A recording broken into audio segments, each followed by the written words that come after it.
Welcome to the Game News Show, where we talk about the last week in game news, at least as it pertains to. Uh,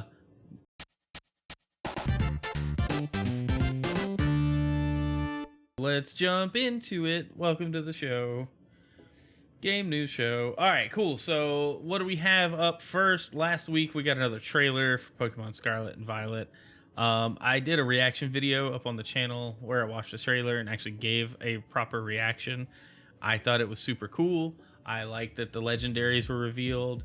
I think they look pretty cool.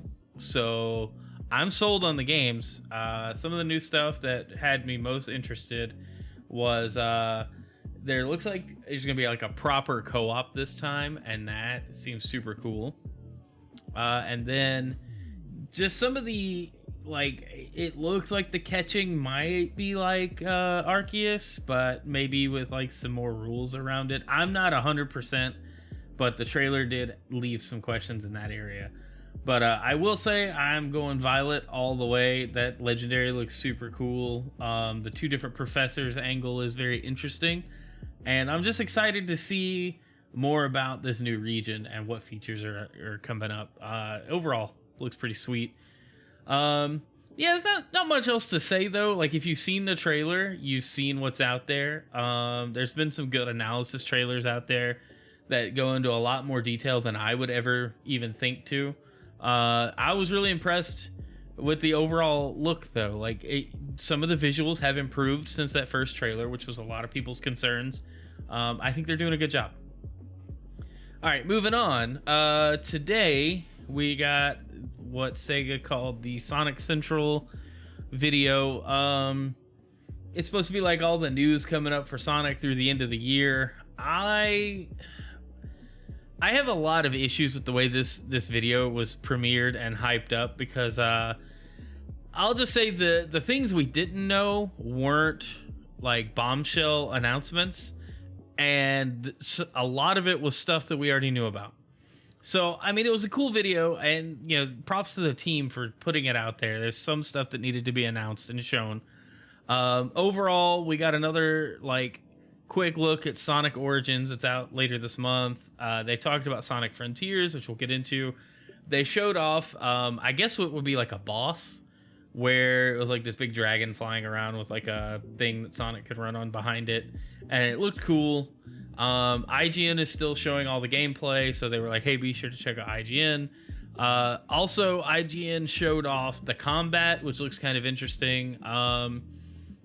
There's just a lot that's been coming out, but none of it has me like super excited. Like, I'm very interested in the game, but I think that a lot of the initial reactions are understandably either a little disappointed or cautious about like what they're getting hyped up about, which is fair. Like, I think that's fair at this point, because I mean, it looks cool, it looks promising. I just think it needs a little more time. Hopefully they'll be tweaking gameplay and adjusting some things to just make it look a little faster, I guess. Also during this, we got Sonic Frontiers Prologue, which is an animated short or series of shorts. I didn't really follow, but basically it's going to set up the story before the game, and looks kind of cool. Sega has recently knocked it out of the park with these animated extras lately, and so I'm excited to see this part, at least because I like what the team has done as far as the animated segments. Like Sonic Mania had Sonic Mania Adventures, which is super cool. Team Sonic Racing had a couple of like really short cartoons tied to it, and overall I just really enjoyed the animation team's recent work. So yeah, it's been pretty sweet. Also, we got another like teaser for Sonic Prime. This time they showed off Shadow. I think, you know, people that really like Shadow the Hedgehog are excited. I think he looks kind of weird, but it looks like somebody took the Sonic Heroes model and just modernized it a bit, maybe combined it with the Sonic Boom model. It's hard to say what the deal is with the story for this show, but this looked cool because, I mean, it was a lot of like Green Hill Zone style environments. So at least it's not going to be like Sonic Boom, where they're just in some like island area and that's it. This is like in the games that we know, the environments we're familiar with. I appreciate that aspect. Just from a familiarity standpoint, it's going to be really cool to see that. All right, moving on.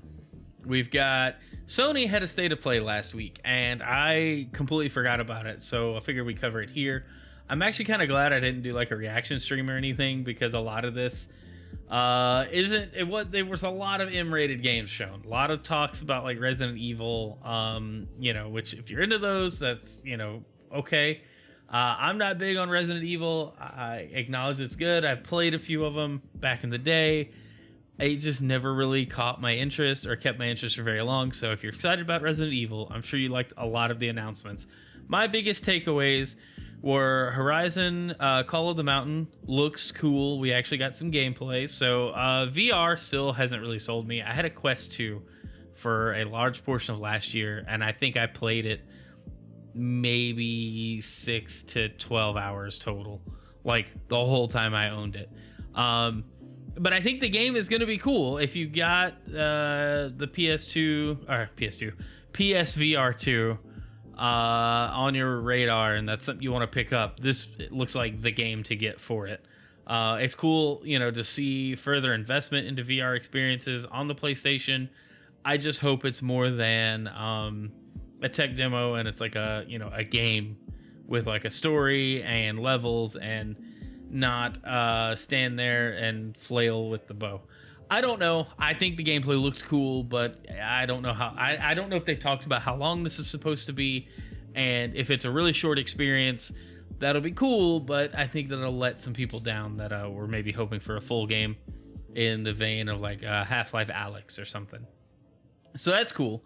And then Insomniac Spider-Man is coming to PC. It looks like Spider-Man Remastered. And then Miles Morales will be coming, and then eventually Spider-Man 2. So that was cool. Probably the best announcement from there, because that just means more people are going to get to play this great game. And, PC is a solid platform. It's cool to see Sony, investing their exclusives into the PC platform just so more people can play. I mean, that's more money going to the studios to allow them to keep making great games. So, cool move on them. I'm excited to see what this is going to look like on PC as far as like sales and stuff go, but super cool. So we also have Apple had their worldwide developer conference kick off yesterday, and you may wonder what's that doing in the gaming news, but they showed off some gaming specs when they were comparing the M2's performance compared to the M1, which is their in-house processor. What caught my eye before they actually made the announcement was that they were even talking about gaming, because gaming on Mac, I mean, it's not really been a thing. And then now they've announced that Resident Evil 8, which again, more Resident Evil news. I'm not really covering that announcement as much as I'm covering that a big game is coming to Mac officially. And I mean, that's kind of cool. It means that somebody sees that it's worthwhile to invest in the Mac ecosystem now. The Mac or the Apple Silicon processors have been really great as far as performance goes and power efficiency, and the M2 continues that trend. So that's why I wanted to include it here, is because basically, I guess we're going to be watching the Apple laptop desktop gaming space for the foreseeable future, until I don't know what to expect from it, to be honest. But I think if a studio like Capcom is getting on board, they will probably pump out more than just one game, and we'll see where that goes. But I think that's really cool. It looks very promising. And in the last bit of news I have, this coming Sunday, Xbox and Bethesda are having their game showcase. Just a reminder, basically, to check that out. I will not be able to live react to it. I may have an impression video up after the fact, but I won't even be able to watch it live. It's at noon my time, and I'll probably still be in church. Actually, I guarantee I'll still be in church. So no regrets. I love being in church. So, it's Sunday morning. That's where I belong. So, we'll get some content up around the announcements, but I won't be able to do a live reaction stream or anything. We'll still stream that night, maybe talk about it a bit there. But yeah, that's it for the gaming news. Let me know what you liked in the comments down below. What are you looking forward to? Which version of Pokemon are you getting? And does Sonic Frontiers look that interesting? I'm not 100% sold on it, but I am looking forward to it. But anyway, let me know in the comments down below. Leave a like, subscribe to the channel, click the bell, do the things. And I appreciate you if you're watching on YouTube. If you're watching on Twitch, well, let's play some Pokemon.